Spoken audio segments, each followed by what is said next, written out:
أعوذ بالله السميع العليم من الشيطان الرجيم بسم الله الرحمن الرحيم الحمد لله رب العالمين وبه نستعين وصلى الله على محمد وأطهره الطاهرين وعلى الله عليهم أجمعين من الآن إلى قيام يوم الدين آمين رب العالمين.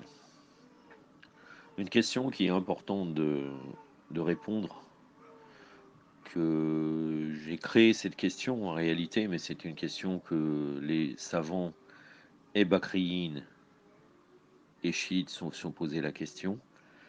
Et donc j'ai vu que c'était important de traiter cela pour les gens qui parfois nous citent des hadiths, pas mot à mot, mais qui paraphrasent, et en règle générale c'est cela, sauf si on a vraiment une bonne mémoire. Donc est-ce que c'est vraiment permis ou non? Je vais commencer par quelque chose qui vient de chez les Mukhalifin, que je vais vous lire. Et donc quel est l'avis des Mukhalifin sur ce sujet-là? Un hadith devrait-il être rapporté mot à mot, ou le fait de communiquer le sens général pouvait-il suffire? De nombreux savants, donc Bakrit anciens, comprirent que le fait de restituer le texte exact des hadiths n'était pas faisable, et que la narration par le sens général, El Riwaya bil Marna, était un fait inévitable. Par exemple, le compagnon bien entendu chez eux, si je ne sais pas si ce compagnon est reconnu chez nous. De toute façon, les compagnons ne sont pas des sources de loi, pour nous c'est les Ahlul Bayt qui sont sources de loi uniquement. Wasila ibn Asqa reconnu qu'il arrivait parfois aux premiers musulmans de confondre les mots du Coran, même lorsqu'elle était lequel, lequel était pourtant connu de tous, c'est très bien mémorisé. Comment donc, s'interrogea-t-il, peut-on être plus exigeant avec la restitution de paroles que le prophète sallallahu alayhi wa alayhi n'a prononcé qu'une seule fois? On rapporte qu'Al-Hassan al-Basri, l'arnatullah alayhi, aurait déclaré: si on devait vous rapporter ce que nous pouvons répéter mot pour mot, on ne transmettrait que deux hadiths. En revanche, si le sens général que nous rapportons communique ce que le hadith interdit ou permet, alors il n'y a là guère de problème. Donc ce savant qui est reconnu chez eux, chez les Mukhalifin, qui pour nous est le Saméri de la Ummah de Muhammad sallallahu alayhi wa sallam, d'après un hadith de l'imam Sadiq alayhi salam, Hassan al-Basri, il dit qu'on peut rapporter le sens général du hadith. D'autres savants anciens insistaient sur le fait de rapporter les hadiths avec exactitude, tels qu'ils les ont entendus. Ibn Sirin, mort en 110 de l'Hégire 728 de l'ère chrétienne, allait même jusqu'à restituer les fautes de grammaire telles qu'il les a entendues. Ça c'est dans Abul Khasaim al-Zuhair ibn Harb, Kitab al-Ilm, page 32. Al-Khatib, al-Jamir, volume 2, page 71, 78 à 79. En fin de compte, les savants sont parvenus au compromis selon lequel on peut paraphraser un hadith une fois qu'on en a suffisamment assimilé le sens pour saisir correctement sa signification. C'est la même référence, sauf que là c'est le volume 2, page 81. Maintenant nous arrivons, c'est vraiment une vidéo qui sera assez courte, une audio qui sera assez courte, nous arrivons maintenant au hadith de Al-Bayt dans Usul al-Kafi, Kitab Fadl al-Ilm, donc le livre de la vertu, les vertus du savoir. Euh, le chapitre lire, écrire, honorer les livres et y demeurer attaché. Et je vais vous donner la règle générale et après je vais rentrer dans juste un hadith qui montre aussi une autre règle qui veut dire que c'est meilleur de faire cela.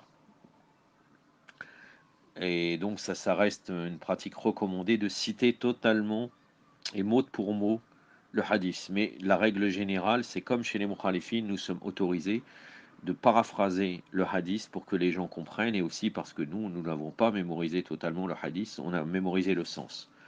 Le hadith numéro 140 de Muhammad ibn Yahya, selon Muhammad ibn Hussein, selon Ibn Abi Omer, selon Ibn Udayna, selon Muhammad ibn Muslim, déclarant avoir dit à Abi Abdullah alayhi salam, donc l'imam Sadiq alayhi salam: lorsqu'on me rapporte l'un de tes hadiths, je lui en ajoute et je lui en soustrais. Ce à quoi il répondit: si la raison est de vouloir le rendre intelligible, il n'y a aucun mal à cela. Donc là, l'imam, même là, si ça serait soustrait ou bien on ajoute, l'essentiel c'est de le rendre compréhensible, le hadith. Le hadith numéro 141 d'une personne, selon Muhammad ibn al-Hussein, selon As-Sinan, selon Daoud ibn Faqad, s'étant entretenu avec Abi Abdullah alayhi salam: j'écoute ce que tu dis, mais lorsque je désire le transmettre, je n'y parviens pas. Abi Abdullah alayhi salam lui demanda: est-ce volontaire? L'homme répondit non. Abi Abdullah alayhi salam dit: est-ce son sens que tu désires transmettre? L'homme répondit oui. Alors Abi Abdullah, l'imam Sadiq alayhi salam, enchérit par il n'y a aucun inconvénient à cela. Donc là, l'imam Sadiq alayhi salam a autorisé cela.